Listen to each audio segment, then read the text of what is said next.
Hey, this is Katie and Catherine, and we're here to give you the 411K. Cheers! This week, the 411K met with Shannon McLay, financial planner and founder of the Financial Gym. The Financial Gym is a personal financial services company that takes a fitness-inspired approach to their clients' finances. By working one-on-one with a certified financial trainer, they teach their clients how to make smarter money decisions that add up over time to reach their life goals.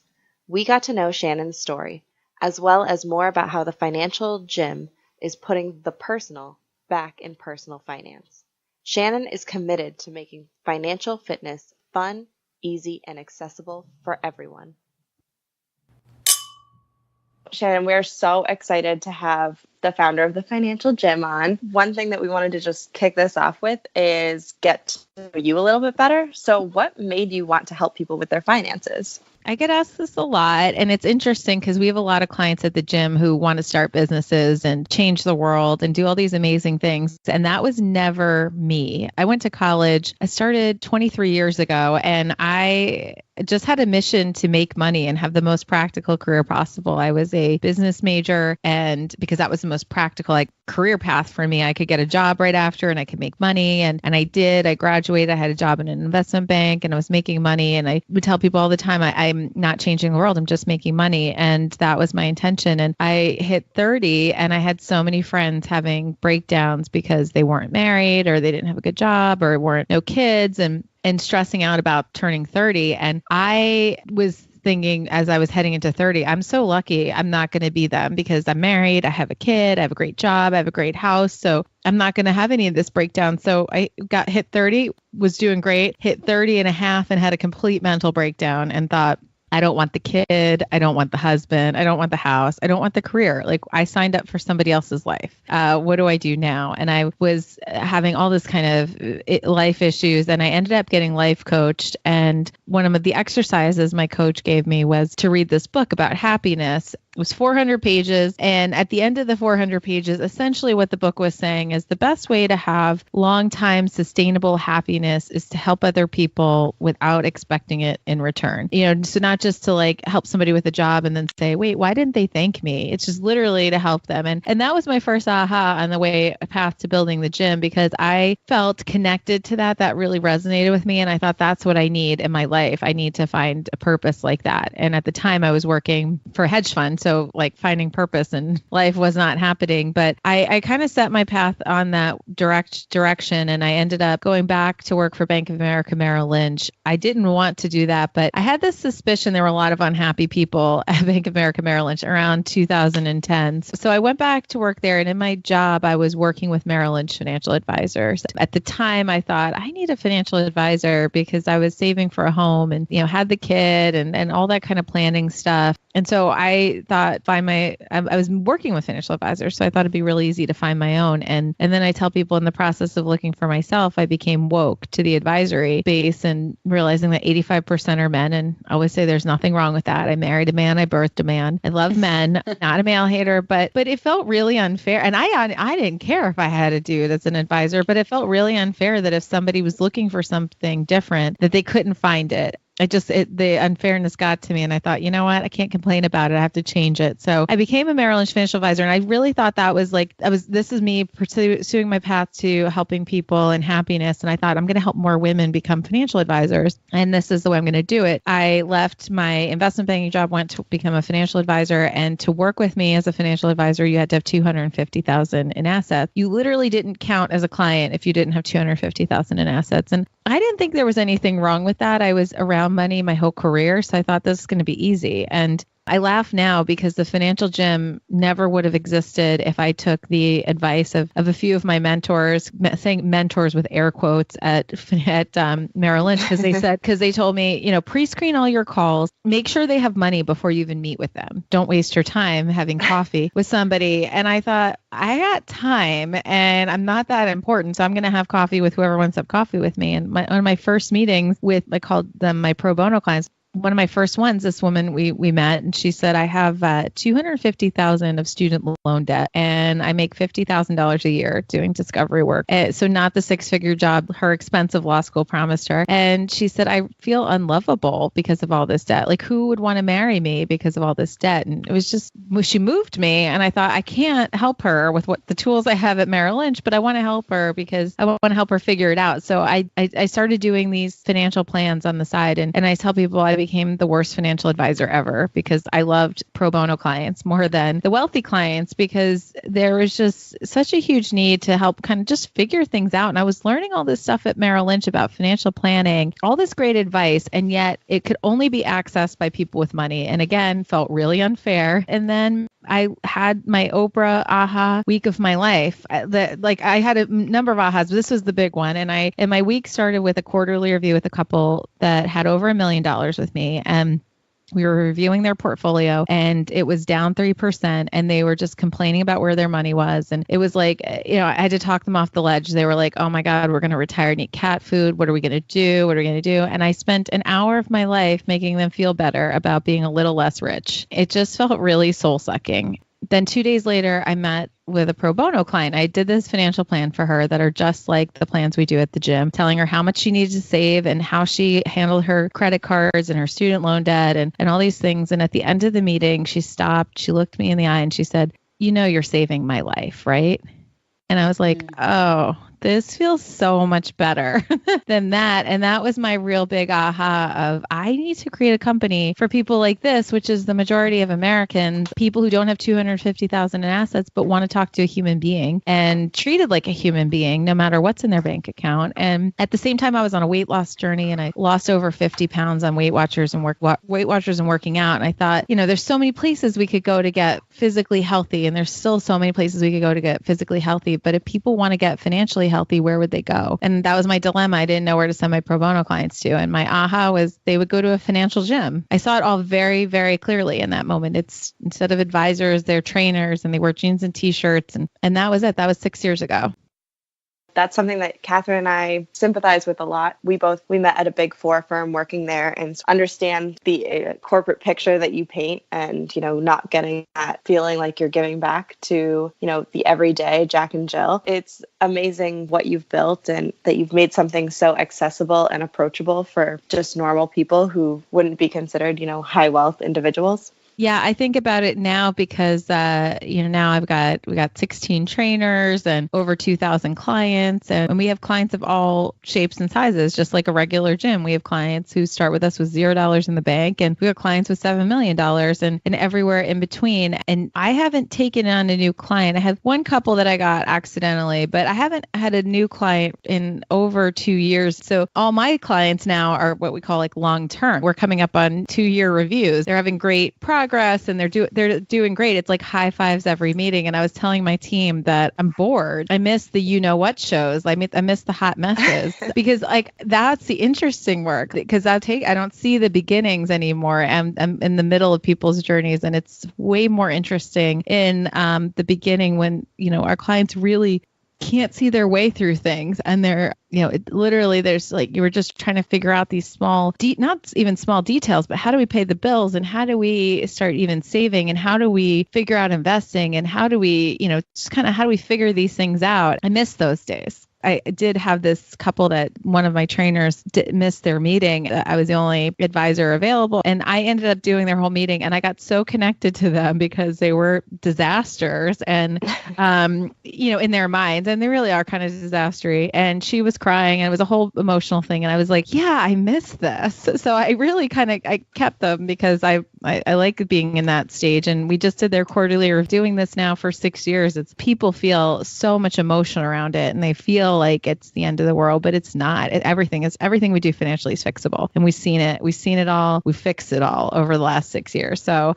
I was literally laughing at this couple for their quarterly, because they spent $15,000 more than they made, and they were stressed out. And I was like, no big deal. You're like, it happens. Yeah. Because it's so dramatic. I was like, we're only going up from here. I was like, this is good. Like you have to hit rock bottom before you finally go therapy or ask for help or, go to the gym. Yeah. And they had to sit across from me and me tell them, these things. And I was like, I know they're changing. And I've checked in with them. They're changing. I know they will. So I'm not worried. You tap into that emotional response and reaction to money, right? And that is exactly the angle that we've been coming into this with, right? We really want to help people address the fear and the shame of money. So what is your approach to helping getting your clients started and really getting a grasp and understanding of their own finances? I mean, I think the first thing is just acknowledging finances. So most of us, especially women, are feeling fear and shame around their money. And instead of addressing it, we're just avoiding it. And we make a lot of fitness and health analogies to help our clients understand their financial situation. And it's like stepping on the scale. It's like we don't want to step on the scale because we know it's going to be something that we don't want to see. But whether we step on the scale or not, the weight is there. So it's just like our finances. Whether or not you check the bank account and you do all this stuff, it's still there. So, and why we've created this safe, welcoming, opening space, either working with us in New York or virtually, is that we want people to share. Our first session when a client meets with a trainer for the first time, we call it the financially naked session. And it's because it's that vulnerable of sharing your financial details with somebody else. And we say most of us are more comfortable getting physically naked with somebody than financially naked. So the first thing we want is for our clients to just acknowledge what the financial situation is, because what's really interesting is in those naked sessions, we have a lot of clients feeling a lot of emotions. And what ends up happening, and when we hear, is that it's really just like most fear and shame. It's mostly all in our head. I mean, yeah, maybe the numbers don't look perfect, but I would say 9 times out of 10, it's really not a big deal. The emotional baggage that our clients are giving their numbers is way too much than they deserve.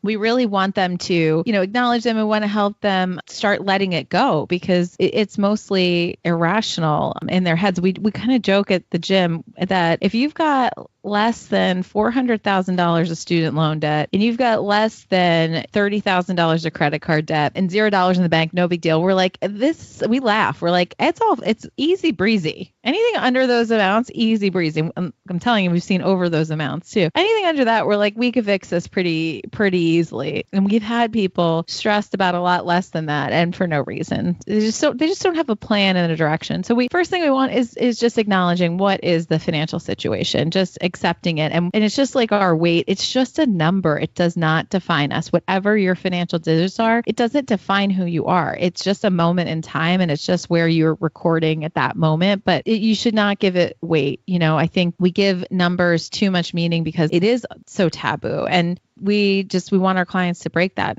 and feel comfortable with what's going on. So you must have a lot of those, tough love moments, in those first few meetings. But is it very hands-on at the beginning? Like, are you sitting down and being like, all right, this is what you're spending this week. How can we change that? Or yeah, it depends on the client. So the first thing we're doing is, we're getting an idea of the lay of the land. And then a week later, we meet with our clients and we give them a financial plan based on the information they gave us. And the big things too is what are their goals and what's important to them. And we want to make sure, we give a financial value to all of our clients' goals, because that's a big thing too, is that people don't know, like, how do you know if your financial situation is good or bad unless you know where you're going and give it perspective. So we give a value to all the goals, and then, the direction for how to get there. And then, some clients, it's, we're meeting literally a week later, 2 weeks later to help them open up their rollover IRA, because maybe they've got 401ks sitting around, or opening up a new high yield savings account that they need, or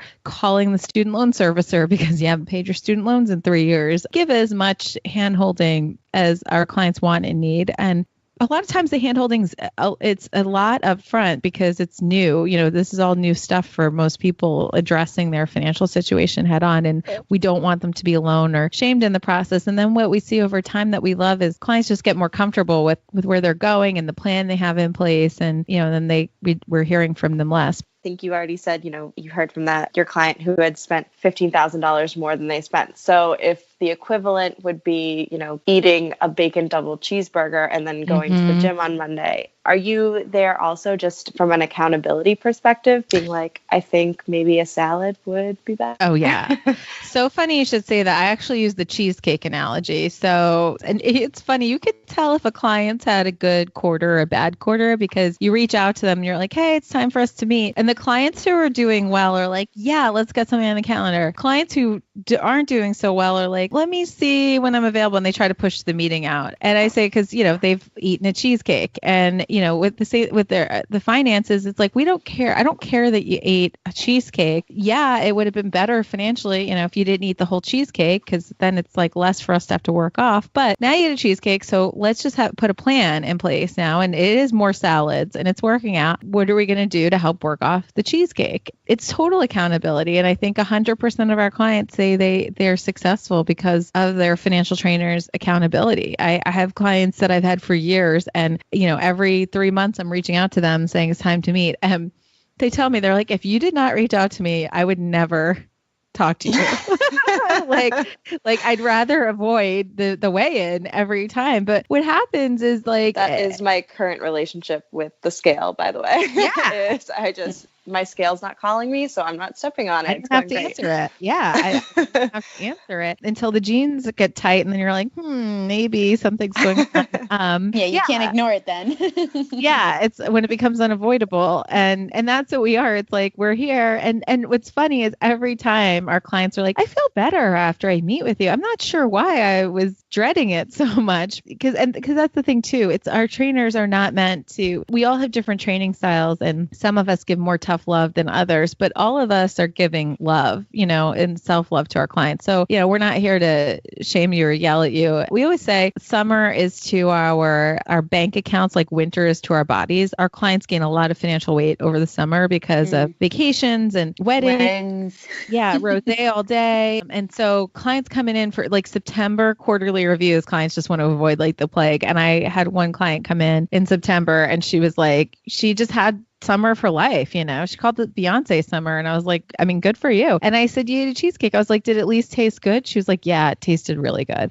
So, that's great. Like we want our clients to live their best lives, but at some point we gotta manage it because there's other things they want to do other than pay off credit card debt the rest of their life. Is there a point where there's the equivalent of like your metabolism slowing down, where it's like you notice that there's a lot of clients that are coming in at a particular age or a particular milestone in their life, and that's when they're deciding to hit the gym? Our primary entry point or significant one is clients who are between 26 and 27. And it's interesting because we've heard this repeatedly that they say 27 is a big girl age and it's not cute to be broke at 27. But I don't know if it's that. What I say, it's really you've had 4 to 5 years to F up your money and maybe not figure it out. And the weight start, like talk about the scale. It's like, you might have credit card debt you can't get rid of that you used to be able to get rid of, or it's growing, or, what happens a lot too is that, we see clients getting pay increases around that point too. And what happens is you start spending the money before you have it. Usually gets kind of messy around that point. That's a big entry point. You're speaking to a 27-year-old, so that's really,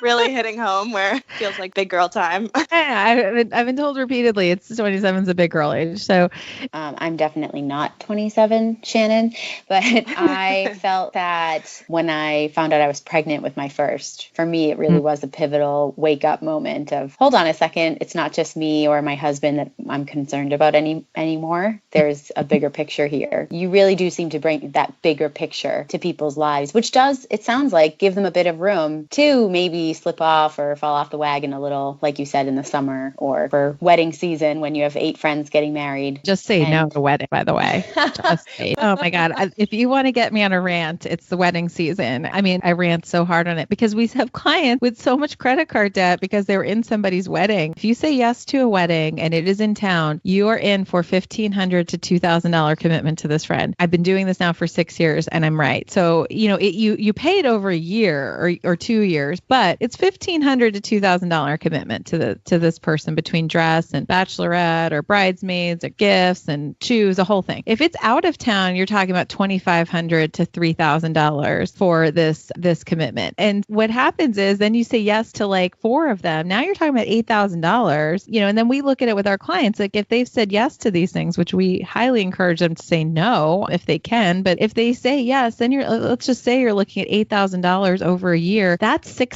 almost $670 a month that you have to save to pay for that $8,000. And most people don't have that much leeway in their budget, but that's the reality. Very adult to be able to say no to things like that, whether it's, going to a wedding or, doing some absurd bachelorette that you just like can't make it to. Yeah. From the lens of someone who's married, and for our listeners who may be in relationships where they're either about to embark on really committing to be together with another person and share their life with another person, what is your advice? What's your approach? How do you manage the behavioral component of now 2 people who come in to see you to talk about their financial situation? We love couples at the gym. It's like couples therapy. If you haven't made a legal commitment to somebody and you're in the dating process, or even if you have, I think something that's really important is getting financially naked with your significant other and really having a good understanding about what their financial behavior is like and their goals and their hopes and dreams and all that stuff. And we've had couples married 10 years who have no idea what's in each other's bank accounts. And then what happens is if you don't know and you have separate finances and everything's like segregated, then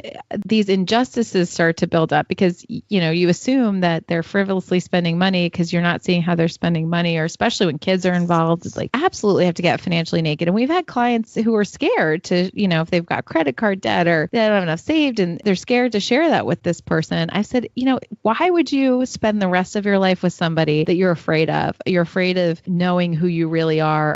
You should want to commit to somebody who is there and not there to judge you because you have credit card debt or you've messed up financially, but support you through it and knows what you're going through. You don't want to hide things. We call it financial infidelity when you're not sharing about spending and things like that. Our most healthiest couples for the long run, they share everything, and single as many joint accounts as possible is best. And, we have people say, well, I don't want to be told how to, and that was me. Honestly, I said, I wanted separate accounts. Like, I don't want him telling me I work hard. I don't want him telling me I can't spend my money. You know what? That's a stupid way to think about it. Because if you're committed to this person and truly committed to them, then you should want to hold yourself accountable to the family's money. You should respect their opinion about because it really is your joint money. However, if you're legally bound to somebody, whether in most states, whether you like it or not, everything is joint in order in the eyes of the law. So you might have your own things happening, but the court doesn't see it like that. So you may as well get comfortable thinking about it as this is all ours anyway. If you're scared to have this conversation with your significant other, first of all, or you're with the wrong person, right? You should not be scared of having any conversation with the person you're going to spend the rest of your life with. So problem number 1. But if you are scared, because it is scary, money is scary, it can be, and you don't know that reaction they're going to have, is you start the conversation with what are our goals? Like what do I,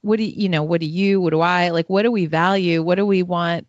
Where do we want our money to go? Do we value travel? Do we value paying for our wedding? And if we value paying for our wedding, do we value an expensive wedding? Or, what do we value in the wedding? And do we want to own a home? And have those kind of conversations first, because having aligned goals is a really great way to have then the other money conversations. Because if you're both on the same page about you're both paying for the wedding and you both think this is, the number is the right number, the more aligned you are in the goals, then the easier it is to talk through the details of them. I was nervous and scared in the beginning talking about my finances with my husband, but now it has become something that we really look forward to because now we have the long-term image and view and vision that we've kind of painted together. So it kind of helps us touch base on a monthly basis or, every month and a half or so. We sit down, we look at our finances and we say, okay, are we on track? What are the big things that are going to be coming up, big purchases, big events, et cetera, that might knock us off track a little bit? And where are we going to tighten up the budget in other areas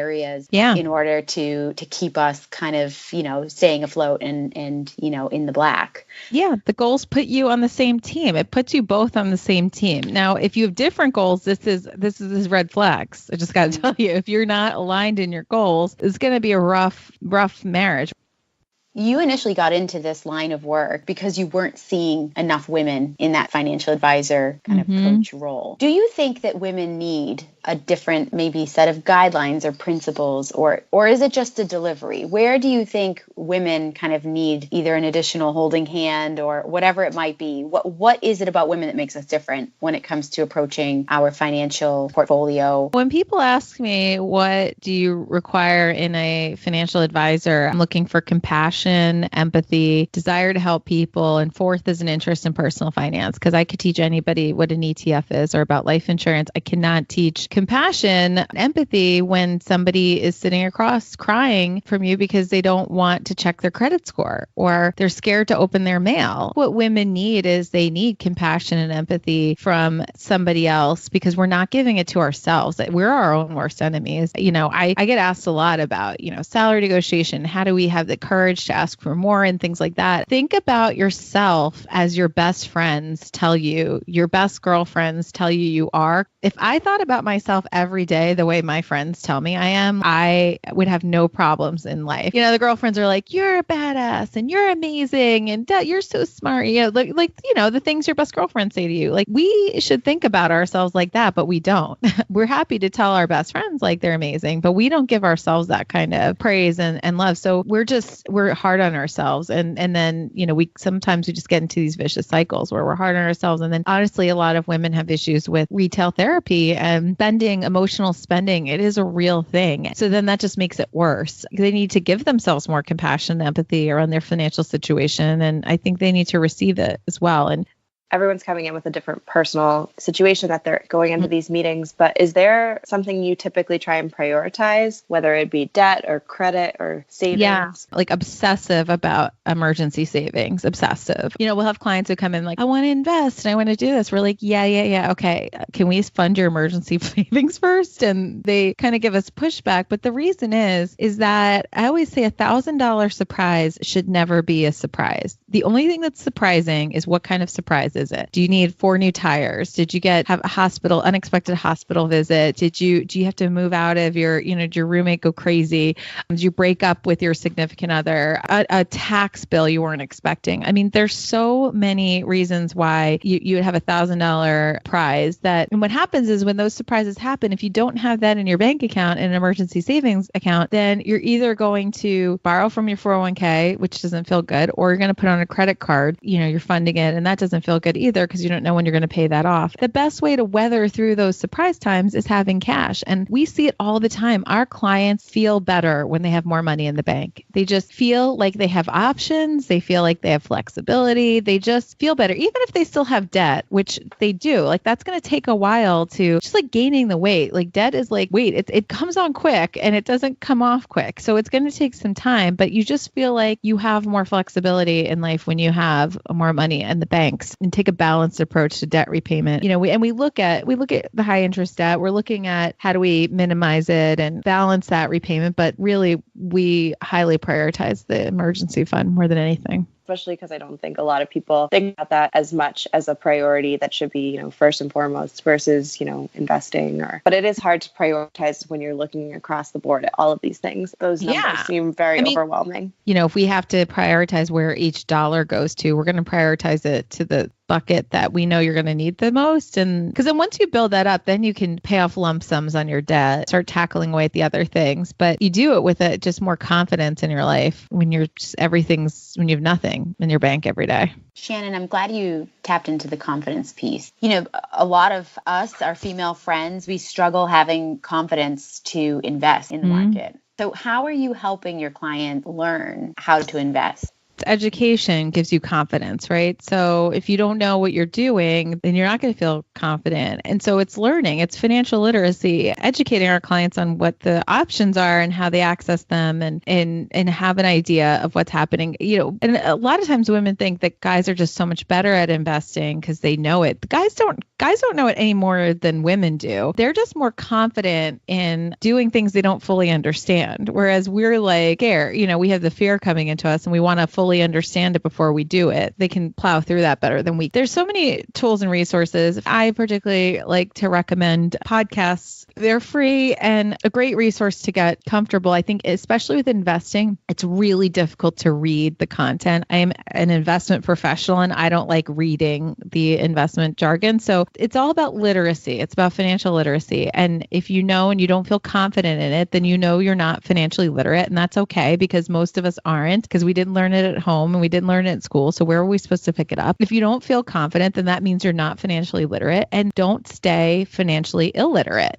Start learning and find the ways that you learn best. There's plenty of resources. That's something that Catherine and I talk about a lot. Both of us have financial backgrounds. We've worked in finance, but we really never were taught a lot of these personal finance concepts. And it's not really something that you just pick up as you go along. Yeah, it's me and my 3 other personal finance friends. And we all said until we started writing blogs, we really didn't feel financially literate. And I was a business major. I worked on a trading floor. I didn't know what an ETF was, and I worked on a trading floor. And I have my own shame around that. We have so many women and men come to the gym and they're like, I know I should know this. I know I should know this. And my response is always like, why? There's no reason why you should know any of this unless your parents were teaching you at home, which most parents weren't. Once we acknowledge that we don't know it, then there's no excuses. We gotta teach ourselves. Oh, I love that message. It's so inspirational, and it's something that, really resonates with me, especially because I have young kids and I look at my daughter, she's 3, and I'm starting to explain the concept of money to her, and she doesn't get it yet, but she will though. She will eventually. And I keep talking to her about it as if she does understand, because I know eventually she will. Our most financially literate clients are the ones whose parents were talking about it at home, even if they weren't totally listening. Yeah, my mom always told me or my dad told me I should do this, or they're the ones that at least they heard about it in a positive way. And I started talking about money when my son was 5, and he's now 13, and he's the most financially fit person I know. And it's because we've just been talking about money, and we just talk about money so openly. And people ask me, why does the financial gym exist? And I said, it exists to change the financial health and literacy of this generation and future generations, because we educate the parents and they will educate their kids. We know it. Really, it seems like you're doing such a service to your clients, and really to all of the people that they'll ultimately impact as well in their own social circles. I mean, that's what we're trying to do every day. One last question to leave you with. Who's your youngest? Like, what's the age of your youngest Our youngest client is 17, and his mom is paying for him to work with her trainer. So his mom has two kids, a son and a daughter, and the daughter's in college, the son's 17. And, you know, she just didn't know. And she's learning herself now at this point, and she wants her kids to learn, which she can't teach them yet. Just reminds me of that phrase or quote. A smart person learns from their own mistakes, and a wise person learns from somebody else's. Love it. And our oldest client's 74, so it's never too late to get financially literate too, just so you know. I love it. I love hearing that. Shannon, love that.